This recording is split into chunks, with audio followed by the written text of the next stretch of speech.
Now I've got this bit of silver birch here, got some nice cracks in the end there, and starting to show signs of cracks on this end. And as you'll see there, hopefully it shows on the camera, it's got some nice spalting in it. Now I've got an idea for where I want to use a slicer of this, possibly for a clock.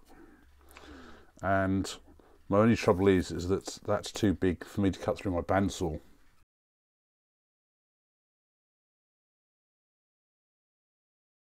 So I've cut a slice off there. It's probably what, about an inch thick, inch and a half maybe, and hopefully you can really see the spaltedness in there.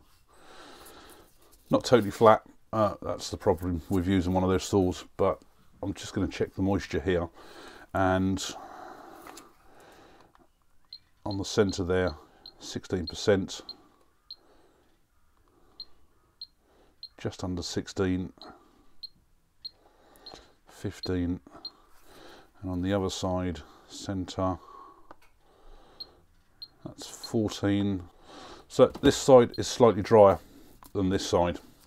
What I'm going to do, I know a lot of people will usually put pieces of wood in the microwave to dry them out quickly, but I'm going to leave this in the shed to dry.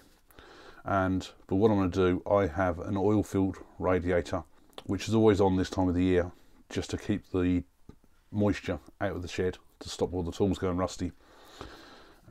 And it's with a thermostat and set to a low heat, but when I'm in here I then just usually turn it up. So I'm going to place this on top of the radiator to force it to dry quicker, and I'm just going to leave that on the top there with the wetter side face down so it gets more of the heat.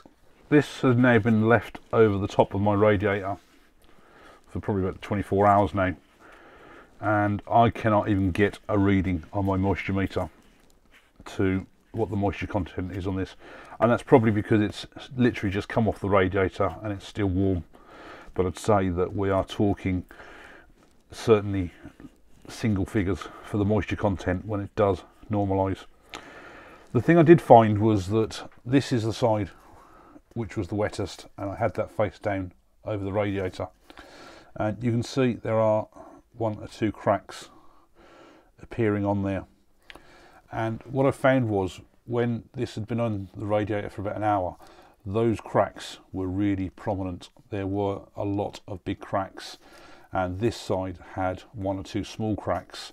And after probably 2 or 3 hours sitting on the radiator, it contracted again and the cracks went back to as they are here. And I've seen that before when I've dried some wood in the microwave, which had probably a moisture content of maybe 15%. There was some oak I tried, and as you heated it up, the more and more times you did it, cracks really developed, and then after a period of time they then contracted again. So the cracks are definitely there.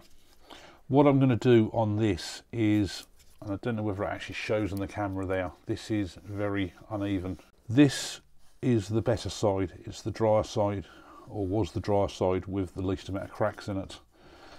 So what I'm going to do, I'm going to take that flat off, each side of these both flat off on my bench sander, and I'm going to mount these properly on a waste block with some hot glue. And what I want to do is take off most of the outside, true off the faces, to see what we've got there, and then I can then decide how much of this I will then use as a clock face. Now I've hot glued this in place. This is what I'm going to have as the bottom. It's also a little bit punky as well. It's not fully centered because I've decided on where I want the pattern on the opposite side to be the center. So I'm going to use a bowl gouge now just to true up all this outside, get rid of the bark.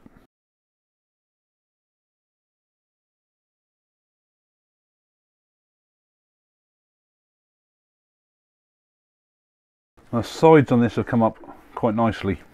They are a little bit punky, so I may have to treat this still as yet, but it's no good scraping this sort of thing. It will just result in loads of tear out. So it's always best to use a sharp tool to go over this. I'm going to sort the bottom out next. So I'm going to put a mortise in the bottom here, and it's going to be for these jaws, but it's going to be quite big because at the same time I want to allow for one of these to go through.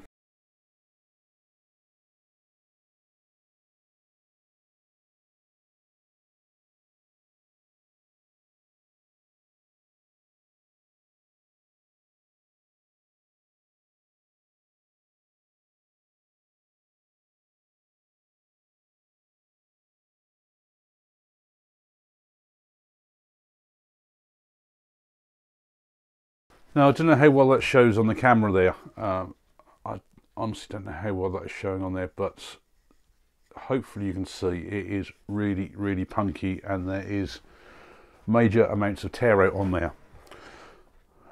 Now I've known people to fill this things with, I've tried filling this with things like shellac in the past to stiffen up all the fibres. I know some people have used CA, but what I'm going to do as a test is I'm going to try some epoxy resin on there, just to see if it actually soaks in and hardens up okay. And the reason for that is that when I take this front end off, because of the cracks, I was thinking about using something like that in there, with something like a black dye or something to fill in the cracks. And if that hardens up the same way, then it will be ideal. It's now been 24 hours, and yesterday what I did, I don't know if it shows how well it shows on the camera there, I basically gave this a coat of resin with a black dye, just to see how it stiffens up all the fibres and sorts out all the punkiness. Now you can probably see these dull bits in there. That's where the resin has seeped right into the wood, and there's a couple of patches on the inside there, and there's 1 or 2 patches on the outside. So my next job is to put this back on the lathe. I always mark where jaw 1 is, and I'm going to cut this back to see what sort of finish it gives me now.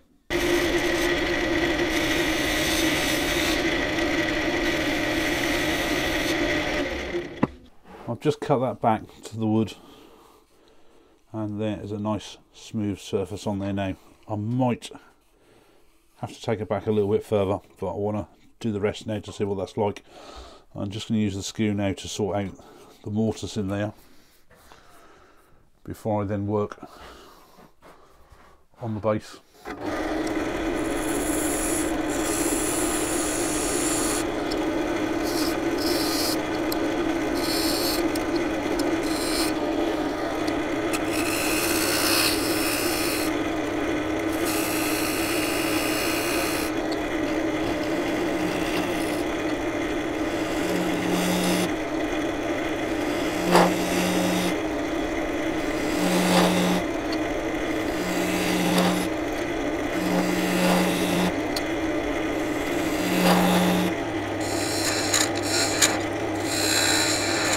Now I don't know how well this shows up on the camera, but that is now a right solid base. No signs of tear out whatsoever there now. Now the best way and easiest way to do this would have certainly been to stabilise it with something like a vacuum chamber and cactus juice, but I don't have one of those, and it is a very expensive option. But the way this has turned out, it's come out really nice, and I'm not sure about this black dye. I won't really know until I sand this up properly. Now I've sanded this to 400. You can actually see on there where the tear out was, which now the resin has actually filled all the gaps, and it's come up with a nice smooth surface. I've also sanded this outside as well, just so I can see how this all comes up before I turn it around. So I'm going to apply some sanding sealer to this, and then I'm going to give it a coat of Yorkshire grit, and I'm unsure about finish wise yet, but I want to just see how that all comes up.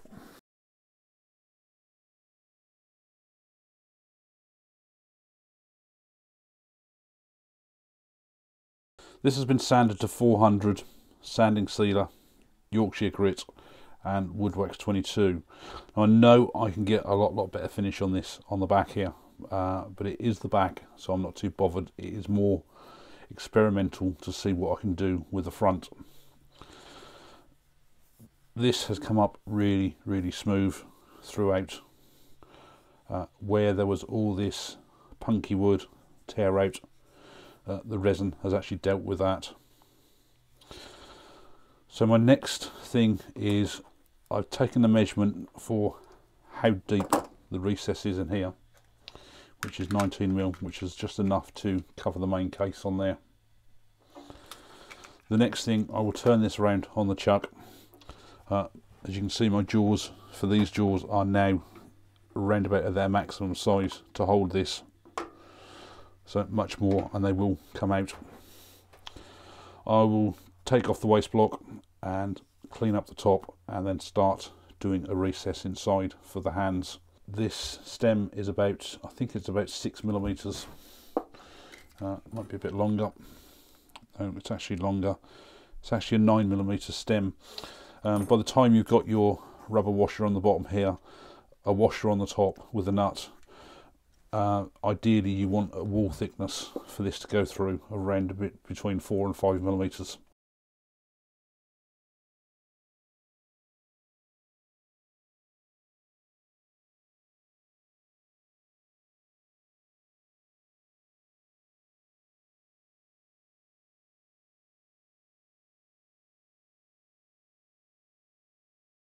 I've got the thickness of this down to, that's probably about 3 to 4mm. The interesting thing is that this black here is actually the resin that was come through from the other side, so it has penetrated down probably about 4 or 5mm in places.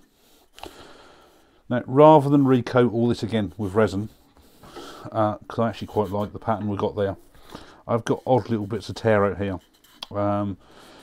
Using different tools has certainly made a difference. I found in actual fact that using my little, I think that's a 9mm Ashley Isle spindle gouge, and I've got a really acute angle on this, so you do come up with a really fine point. I mean, that is as sharp as anything, and you'll notice that I was actually cutting upwards like that into it as I come across, and that actually dealt with a lot of the tear out. It's just a lot harder to deal with on the edges here with this tool, but it works best coming in there. So I've got no tear out whatsoever on the inside here, and that's probably partly due to this resin that's in here. So I'm going to go off, sand all this down. If I'm happy with it, then I'll give it a coat of sanding sealer, Yorkshire grit, and then come back to you, and then I'll probably drill out the hole for the movement. Now I've sanded this to 400, sanding sealer, Yorkshire grit, and there is, I mean, it's really hard to see, but you have to look really closely for any minor pieces of tear out on there now. And I've finished it off with Woodwax 22 again, and I then gave it a coat of microcrystalline wax. All I need to do now is just drill a hole to fit the clock movement in from behind, so that the spindle comes through, and then it can all be assembled.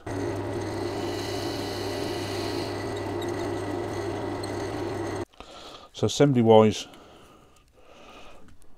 rubber washer on the back there, place that in, and again it doesn't matter which way you have this, but I would probably suggest you always have it so the battery's on the bottom. There's no hanger on this one. And there's your brass washer, which is what I was saying, if there's any tear out there, it will cover it up. And I just don't know how well it shows on the camera there, but I've got loads of room for the thread, so I could have made this another probably millimetre or so thicker.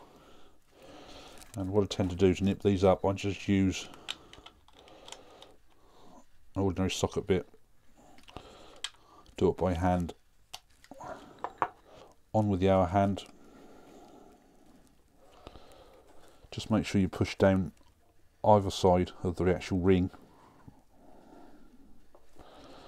Just goes down as far as it'll go. Same with the minute hand.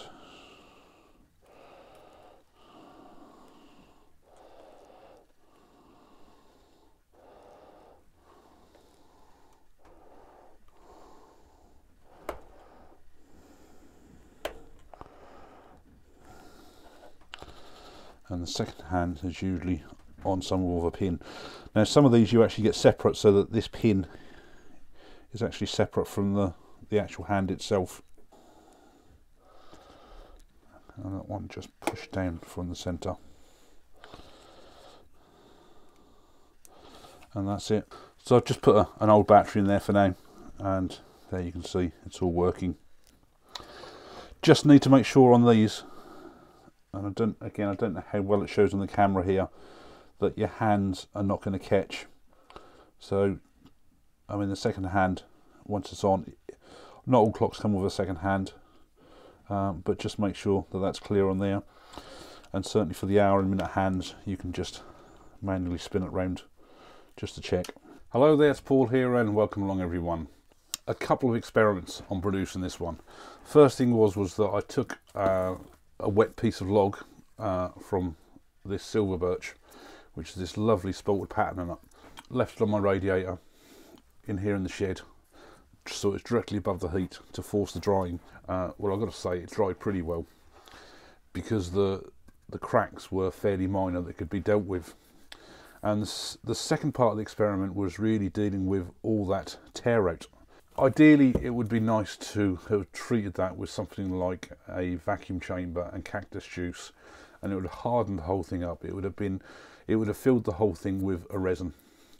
But vacuum chambers are not cheap. I don't have one, especially with a vacuum pump as well, and even the cactus juice is quite expensive. So what I tried doing was actually just pouring resin over the top, all on the back here, and I would just literally just put some on the top rim here in the recess where I'd done for me mortars, and all in the base. And I found that I would have to just top it up every now and again, because it would just drop down into all the voids, because usually if resin can find a way through, it will find a way through.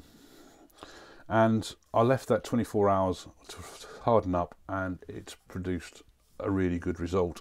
And the interesting thing was that when I started on the front side of actually cutting this all out, was that I actually started finding I'd got resin come through on this central bit. The thickness of the face on here is around about 4 millimeters, so the resin did actually come through quite a way. Because the resin had actually soaked through, I found that there was nowhere near as much tear out on this front face as there was on the back. So I was getting a really good cut with the spindle gouges, and that probably helped reduce some of the tear out as well. And after a good sanding, I mean, I sanded it down to 400 grit, sanding sealer, Yorkshire grit, I was happy with the result it done. Now I have 2 more of these movements with the small hands, and I'm already working on another clock, so it's segmented this time. So hopefully in the next couple of project videos this will be up. Thanks a lot for watching, and I'll see you on the next project video.